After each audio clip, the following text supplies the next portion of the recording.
Good morning, good evening, good afternoon, and good night, wherever you are. And I am happy to announce that this is our very first deck profile.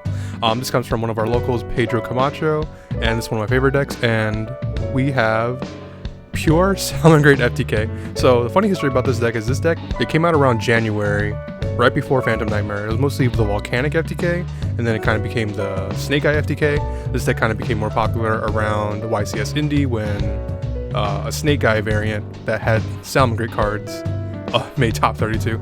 It's not exactly a Salamangreat deck where it was mostly Snake-Eyes featuring the FTK, but here we have an actual pure Salamangreat list. We have 3 Gazelle, 3 Spinny, 3 Soul of Fire. We have 1 Foxy, 1 Jack Jaguar, 1 Weasel, 1 Mirror, 1 Fowl, 1 Mole, Coat of Fire, or Coat of Soul, my bad. We have the Inari Fire, Flame Buffalo, 1 Dragon Ruler, 1 Sanctuary, 3 Circle, 2 Will, 1 Charge, 3 Signet Mining, 3 Forbidden Droplets, 3 Infinite Impermanence, 1 Kurenai, 1 Roar, 1 Rivalry, 3 Ash. And one thing you can know about the main deck is this is mostly all engine. This is all gas.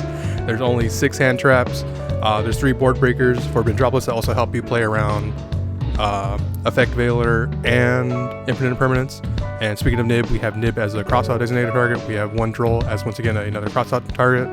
2 Dynamo Serpenko Chops. We have 3 Cosmic Cyclone, the 3 Designator, 1 Called By, 1 Rage, and 3 Evenly Matched. And for the extra deck, we have 1 Horse Prince, 1 Mirage Delia, we have 3 Bale Links, we have 3 Sunlight Wolf, we have 1 Hida, 1 Promethean Princess, 3 Raging Phoenix, and 2 Pirate Phoenix. For those who don't know how the FTK works, is you're going to be dealing 28 damage 3 different times.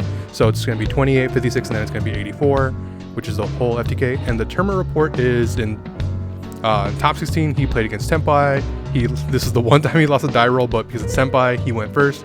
So we just easily FTK'd him. And then the Tenpai player, game 2, decided to go first, and he had hand traps and he had spheres, which he just cannot play through. And then, to quote him, he drew the nuts game 3, and the Tenpai player just couldn't stop him. Top 8 was against Branded, and Branded was an easy 2-0 because Branded is a 50 card deck, usually a 50 plus card deck, and they have no hand traps outside of the archetypal one. Top 4, he played against Balmonica. He played through 2 hand traps, and he could still make the usual board of Promethean Princess in Graveyard, and then Salamangreat Raging Phoenix along with the counter trap, so that's usually GG's. Game 2, he could not play through Baguska and SP. Baguska usually stops Salamangreat where they're at. And then game 3, he drew all hand traps and he got nibbed twice, but still played through and beat Balmonica in game 3. And then in the finals, he played against Runic for Hire Sprite. Game 1, he FTK'd him, and then game 2, his opponent played through Impermanent Ash, and he still made a decent board, and Pedro just couldn't FTK him or play through. And then game 3, he opened all 3 Impermanents and a Droplet. I believe he passed turn 1, and then he Salamangreat of Fire, and then played around Infinite Impermanents using Droplet, and then proceeded to FTK from there. Alright, so closing thoughts and little notes. So one thing Pedro didn't bring to my attention is that, so with Pirate Phoenix's triggered effect is not once per turn, so in the event that things get spun back or bounced back, or if you go charge to bring things back, you can play it again to just board wipe twice. And compared to other Salamangreat decks, yes, there's only 6 hand traps, but there are board breakers like Forbidden Droplets, and Forbidden Droplets is seeing more and more play in Salamangreat decks. We're min-maxing on a lot of things, such as we have more Signet Mining. Some decks don't even play Signet Mining. We're playing 2 Will to incorporate the FTK.